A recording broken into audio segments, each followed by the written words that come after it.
Ladies and gentlemen, we're back at it again. In this video, we're going to talk about introverted thinking, what it is, what it does, how it works, who uses it, how you can use it to your advantage, and how to overcome its weaknesses. All of these questions and more will be answered in this video, so let's get right into it. Okay, so introverted thinking, aka TI, it's all about logic, the individual's logic, the individual's true or false judgments. It's all about understanding things on a deep level and wants to ensure that data and information are accurate. This is what TI is all about. These are the 8 personality types who use it in their conscious mind, in their ego. The ISTP and INTP have it in their hero function. The ESTP, ENTP have it in their parent function. The INFJ, ISFJ have it in their child function. And the ENFJ, ESFJ have it in their inferior function. How to spot one. And guys, you can always download the slides to these presentations at the link down below and follow along with the presentation. Just click the link down below if you want to follow along. Okay, how to spot one. They have encyclopedic knowledge. And so, you know those people who, like my brother, he is big into sports. And he knows everybody's stats from all of the teams from so many years ago. And he can tell you how many touchdowns they had, interceptions, rebounds, everything. He can tell you everybody's stats from all different, from football, basketball, everything. I'm like, yo, how do you know all of this stuff? TI users. Another way to spot them is they like to debate because it helps to clarify their ideas. Productive conflict. Conflict can be productive if it leads to the truth. So on the PBD podcast, PBD constantly asks people when they have a debate and have a discussion, he'll tell them, poke a hole in my argument. Tell me where I'm wrong so I can strengthen my argument. TI users like to do that. They like to debate and see how can they strengthen their argument or if their argument is already rock solid. So that's one way to spot them. They have blunt speech, but they mean well. You know, some people will try to encourage you and try to say something nice, but the way that it came out, it didn't come off nice. It wasn't very encouraging. That's a way that you can spot the TI users. They mean well, but they don't say it well. They use inductive reasoning. They'll take a specific example and make a general statement. For example, and I've seen this happen, INFJs and ISFJs, they would take a specific example and say, oh, you know, if they got cheated on, somebody cheated on them. And then they'll take that specific example and make a general statement that says, all men cheat. No, that's not true. Just because you had this one thing happen to you, don't mean that all men is a cheater. Or every man is a cheater. No, that's not true. That's inductive reasoning. Now, deductive reasoning is always right.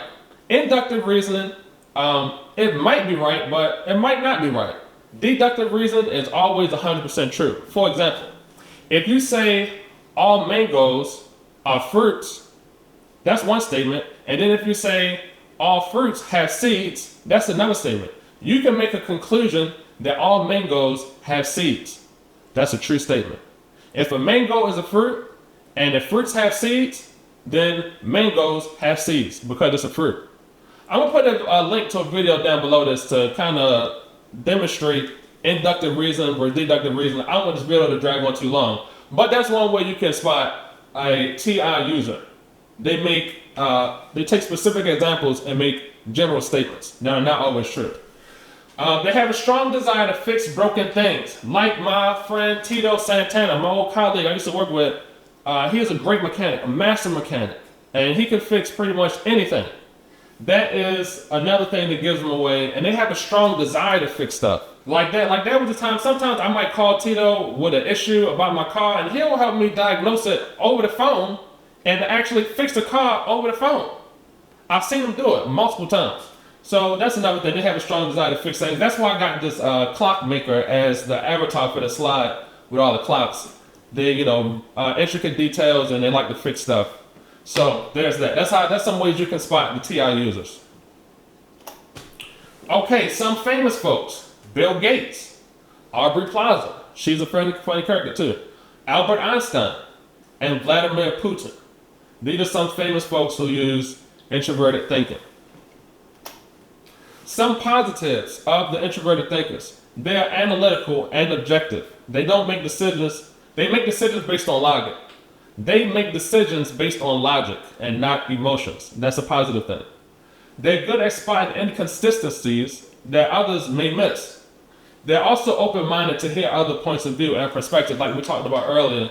They don't mind going through debate and having somebody poking holes in their argument because they want to strengthen their argument. They want to get clarity in their argument, and conflict can be productive to say, is your argument true or not? So that's a positive thing. How to make it stronger? By tapping into it. Understand your thinking process. Like I said, I'm going to put that video link to this video about inductive and deductive reasoning. Be aware of your biases. Write a list to ensure. So there are different biases. There's like confirmation bias. There's the Dunning-Kruger effect. There is optimism bias, pessimistic bias. Write down a list of the different biases and see which ones are you subject to, and make sure that your bias is not distorting your thinking. That'll be helpful for you. Collect accurate data. Double check your sources and be open to new ideas. Your thinking is only as good as the data you collect. It's like a smoothie. If you put a bunch of rotten ingredients in the smoothie maker and blend it all up, you will have a rotten smoothie because all the ingredients are rotten. The same way with your thoughts. If your thoughts are rotten and inaccurate, then your thinking is going to be inaccurate. So double check your sources and be open to listen to new ideas and not be around a bunch of yes men and confirmation bias where everybody disagreeing with you. No, get around some people that disagree with you and see how you can strengthen your thinking and arguments. Some negatives of the TI users. Sometimes they can be stubborn even when they know they're wrong. Even when the facts and the graphs and the dates and the chart and the statistics is right in front of them, they consider they're wrong, but they're going to be stubborn and double down on their wrong statements because they don't want to be embarrassed. They don't want to be out in the public humiliated to show that you was wrong in front of everybody. If you pull them to the side, you might have a better chance of them coming along to the truth.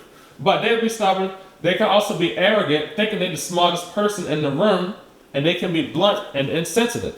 Like we talked about earlier, they think they're encouraging you, but it doesn't sound very encouraging. So these are some negative traits of the TI users. How to overcome the weaknesses. Embrace your emotions. You're not a robot. Like I talked on the other video about Spock, iRobot, the character with the movie with Will Smith. There was a robot in there named Sonny. Even Sonny had emotions.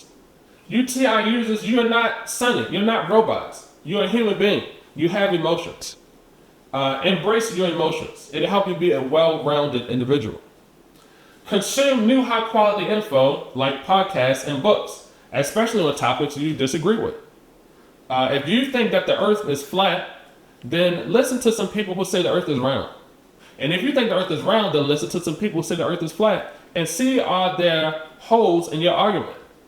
See, can you strengthen your argument and play devil's advocate and see, like I said, if there's holes in your argument. But if your argument is rock solid, then you shouldn't have a problem listening to other people who can broaden your mind. So yeah, don't get around get away from the yes men and get around some people who disagree, and you can strengthen your argument. Set tangible goals and milestones, especially you ENTPs, which is the cousin of my type, the ENFP. Set deadlines and milestones. That has been very helpful for me, and since you are my cousin, I'm pretty sure that it'll be helpful for you to set deadlines and milestones on the way to those deadlines. So that'll help you reach your goals. Consider other people's feelings and compromise. Put yourself in their shoes. Like I said, be a well-rounded individual.